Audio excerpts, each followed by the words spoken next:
বাড়িতে যখন কোনো বিশেষ সবজি থাকে না, তখন আমি এভাবেই মাছ রান্না করে থাকি। আসসালামু আলাইকুম বন্ধুরা, কেমন আছো সবাই? Welcome back to my channel. তো প্রথমে কড়াইতে পেঁয়াজ লাল করলাম এবং তারপরেই তোমরা দেখতে পাচ্ছ এখানে আমি একটা ছোট একটা পেঁপে দিয়েছিলাম। পেঁপে ছিল, কিছু মটরশুঁটি আর দুটো টমেটো আর আলু। এটাই হচ্ছে আজকে সবজি। আর বাড়িতে তেমন কোনো সবজি ছিল না। তো চলো কীভাবে এই সবজিগুলো দিয়েই একটা মাছের ঝোল বানানো যায় সেটাই তোমাদেরকে শেয়ার করছি আমি। তো দেখতেই পেলে প্রথমে পেঁয়াজটা লাল করলাম এবং তারপরে সমস্ত সবজিটা আমি দিয়ে দিলাম। দিয়ে এবারে আমি ভালো করে সবজিটা আমি ভেজে নেব। তো সবজিগুলো মোটামুটি আমার ভাজা হয়ে গেছে। এবারে আমি একে একে মশলা দিয়ে দিচ্ছি। দেখো, কাঁচা লঙ্কা দিয়ে দিলাম, হলুদের গুঁড়ো দিয়ে দিয়েছি, নুন দিয়ে দিয়েছি, দিয়ে আবারও বেশ কিছুক্ষণ চাপা দেওয়ার পরে আবারও আমি ঢাকনাটা খুলে নিয়েছি। দেখতেই পাচ্ছ কালারটা বেশ কত সুন্দর হয়েছে আর সবজিগুলো বেশ একটু মাখো মাখো হয়ে এসেছে।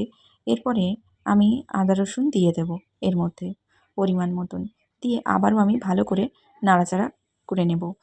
তরকারিতে যত ভালো করে কষবে ততই তরকারির টেস্টটাও বাড়ে আর কালারটাও ভালো আসে। তো আমি এখন তরকারিটা আবারও ভালো করে কষে নেব।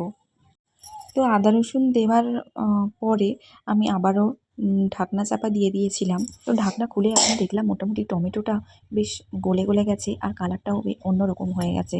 কালারটা খুব ভালো এসেছে। আর এরপরে দেখব যে আলুগুলো একটু গলেছে কি। আলু এখনও অনেকটাই গলতে বাকি রয়েছে। তো আমি আবারও ঢাকনা চাপা দিয়ে দেবো। দিয়ে তো দেখো আমার কষানোটা খুব ভালোভাবেই হয়ে গেছে।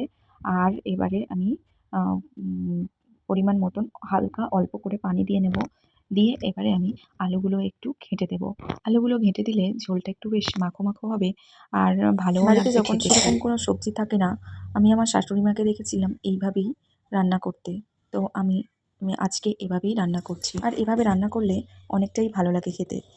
যেরকম আমরা আলুর দম রান্না করি, এটা হচ্ছে এক প্রকার মাছের দম বলা চলে। তো আলুর দমে শুধু আলু থাকে আর মাছের দমে দেখো মাছও দিয়ে দেবো আমি আর আলুও দেওয়াই আছে। তার মধ্যে শুধু অল্প কিছু সবজি বলতে একটা ছোটো সাইজের একটা পেঁপে ছিল সেটাই, আর কিছু মটরশুঁটি দিয়েছি। সবজি বলতে এটাই, আর কিছুই না। তো আলুগুলো মোটামুটি বেশ ভালোই গলে গেছে।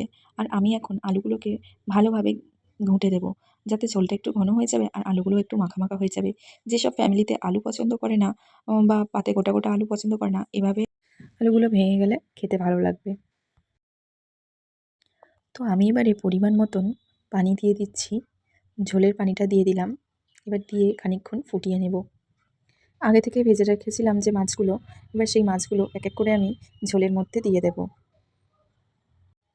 তো এই যে ঝোলটা খুব টকবক করে ফুটে গেছে আর সাইড দিয়ে দেখো তেলও উঠে গেছে। আমি এবার নামানোর আগে জিরে মরিচ দিয়ে দেব আর মাছগুলো দিয়ে ভালো করে ফুটিয়ে একেবারে নামিয়ে নেব। ও হ্যাঁ, কিছুটা ধনেপাতা তোমরা দিয়ে দিতে পারো টেস্টের জন্য। আমার কাছে এখন ধনেপাতা ছিল, তাই আমি দিয়ে দিলাম ধনেপাতাটা।